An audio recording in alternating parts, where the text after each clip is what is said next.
Habang ang mundo ay natutulog, siya ay gumigising, hindi para sa luho, kundi para sa pangarap.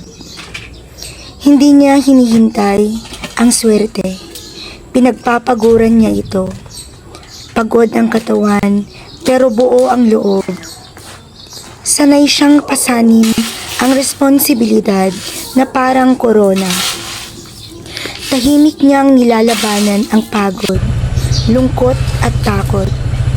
Dahil alam niyang may mga umaasa sa kanyang tagumpay.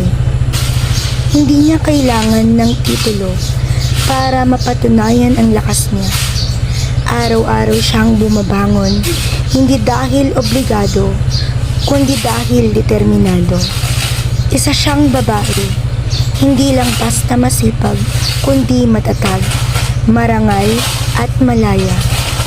At sa bawat pawis na tumulo, unti-unti niyang binubuo ang mundong siya mismo ang nagdisenyo. Para sa lahat ng babaeng masipag at malaya, patuloy kang maging ilaw ng pagbabago.